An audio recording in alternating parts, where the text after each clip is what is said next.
Hello friends, welcome to the Chitra science hub. आज हम NMR का बेसिक प्रिंसिपल स्टडी करेंगे।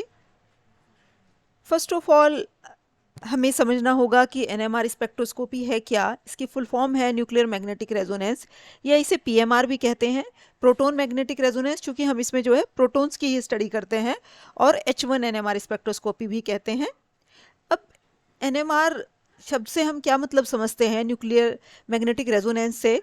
न्यूक्लियर शब्द जो डील करता है वो न्यूक्लियस के बारे में, मैग्नेटिक फील्ड के बारे में, और रेजोनेंस शब्द का मतलब है जो दो फ्रीक्वेंसीज इसमें मैच करती हैं, उसके लिए टर्म यूज हुई है रेजोनेंस। अब जो एनएमआर हमारी स्पेक्ट्रोस्कोपिक टेक्निक है, इसमें जो हम इलेक्ट्रोमैग्नेटिक रेडिएशन जो है मॉलिक्यूल एब्जॉर्ब करता है, वो रेडियो फ्रीक्वेंसी के रेंज में एब्जॉर्ब करता है, जो हमारी 4 से 900 मेगाहर्ट्ज के बीच में होती है। अब एनएमआर में बेसिकली हम क्या स्टडी करते हैं, इंट्रैक्शन स्टडी करते हैं दो मैग्नेटिक फील्ड के बीच में।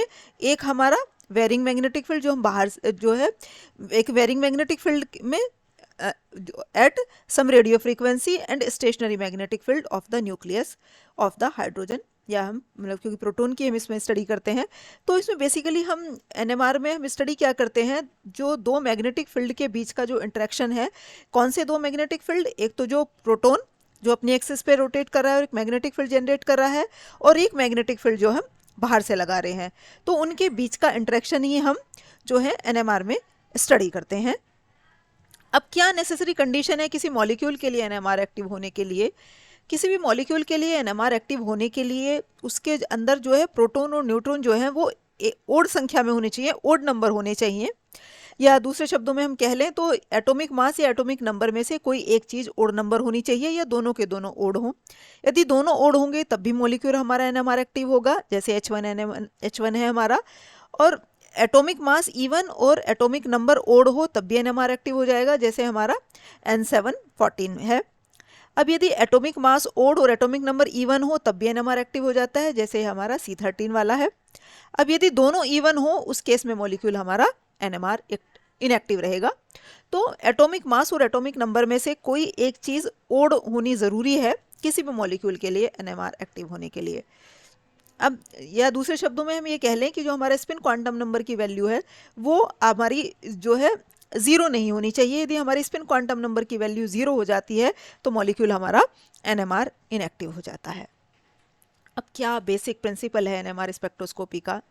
इसके पीछे जो थ्योरी है वो ये है कि हमारा जो न्यूक्लियस है, या प्रोटॉन्स की हम इसमें बात करते हैं, वो अपनी एक्सिस पे रोटेट करता है और एक मैग्नेटिक फील्ड जनरेट करता है। अब यदि बाहर से कोई मैग्नेटिक फील्ड नहीं लग रहा तो जो न्यूक्लियर स्पिन होती है वो रैंडम होती है, किसी भी डायरेक्शन में होती है।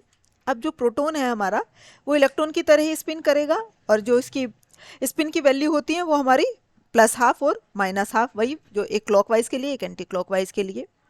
अब न्यूक्लियस जो है वो अपनी एक्सिस पे रोटेट कर रहा है और एक बार मैग्नेट की तरह एक्ट कर रहा है, अपना खुद का एक जो है मैग्नेटिक फील्ड जनरेट कर रहा है। अब इस तरह के सिस्टम को यदि हम उठा के एक मैग्नेटिक फील्ड में रख दें तो हमारे जो है क्या होगा, जो बाहर से हम एक्सटर्नल मैग्नेटिक फील्ड लगा रहे हैं वो फोर्स करेगा उस टीनी बार मैग्नेट को कि वो एक्सटर्नल फील्ड के हिसाब से अपने आप को अलाइन कर ले।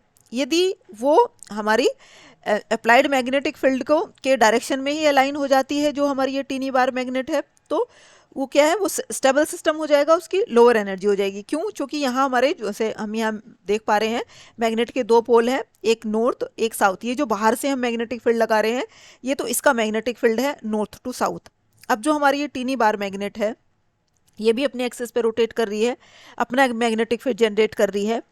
अब यदि ये हमारे इसी एक्सटर्नल मैग्नेटिक फील्ड के अकॉर्डिंग ही अलाइन हो जाती है हमारी, तो जो है कि क्योंकि सेम पोल यदि एक साथ आएंगे तो एक दूसरे को रिपेल करेंगे, रिपल्शन होगा तो एनर्जी बढ़ेगी। तो हमारा जो क्या है कि इसमें क्या है, हमारा लोअर एनर्जी है, क्योंकि हमारे जो है पोल ओपोजिट है, इसका साउथ है इसका नॉर्थ है, इसका नॉर्थ है इसका साउथ है। तो कहने का मतलब ये है कि हमारी जो टीनी बार मैग्नेट है उसने अपने आप को उस बाहर के मैग्नेटिक फील्ड के हिसाब से लगा लिया। अब यदि वो ऐसा नहीं करती है तो हमारी क्या है, उसकी जो है एनर्जी हाई हो जाएगी। क्यों हाई हो जाएगी? क्योंकि दोनों सेम पोल एक दूसरे को रिपेल करेंगे। तो यदि बार मैग्नेट अपने आप को फील्ड के हिसाब से ही एडजस्ट कर लेती है, तब उसकी एनर्जी कम होती है आपकी। तो इस स्टेट को हमने कहा अल्फा स्टेट। अब यदि उसकी जो हमारा जो हमारा जो ये प्रोटॉन है, जो न्यूक्लियस की हम बात करें, यदि ये हमारा जो टीनी बार मैग्नेट की तरह एक्ट कर रहा है, यदि इसका डायरेक्शन अप्लाइड मैग्नेटिक फील्ड से अपोजिट होता है तो उसे हम कहते हैं हमारी बीटा स्पिन स्टेट, और इसकी एनर्जी जो होती है हमारी हाई होती है। हाई जैसे कि हमने अभी बताया, क्योंकि रिपल्शन होता है सेम पोल्स के अंदर, तो इस वजह से जो है उसकी एनर्जी जो है हमारी हाई हो जाती है।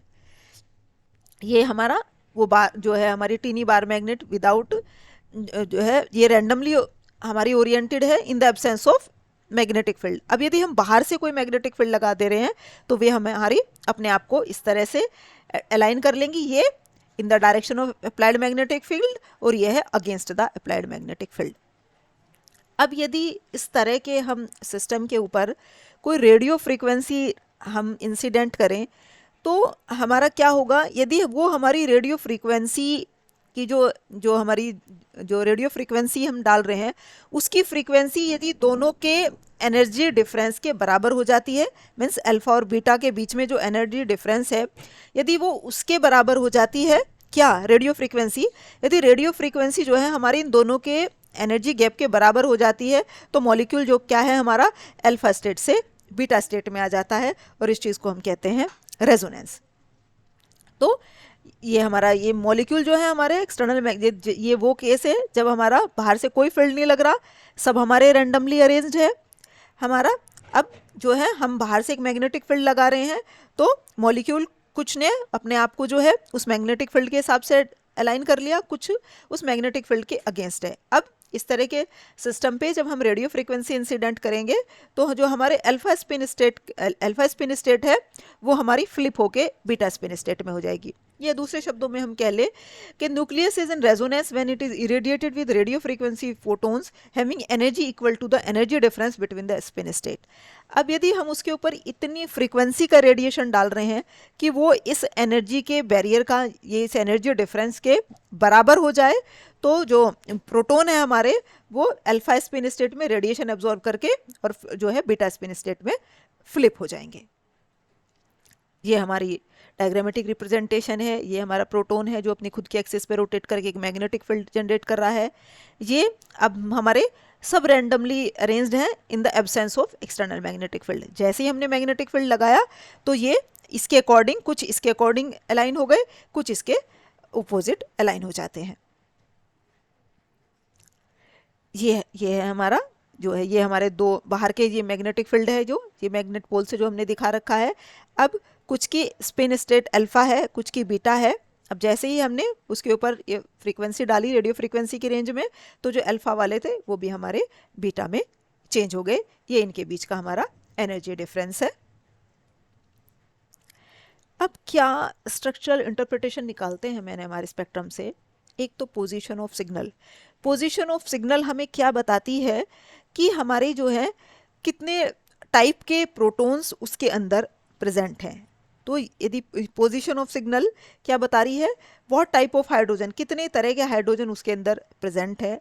नंबर ऑफ सिग्नल ये बता रहा है कि कितने डिफरेंट हमारे पोजीशन ऑफ सिग्नल ने क्या बताया, indicate what type of hydrogen the molecule contain, molecule के पास किस तरह के हाइड्रोजन है। कहने मतलब वो हाइड्रोजन जो है वो प्राइमरी है, सेकेंडरी है, टर्शरी है, आपका विनाइल है, बेंजाइलिक है, मतलब किस तरह का प्रोटॉन है ये तो बताता है पोजीशन ऑफ सिग्नल।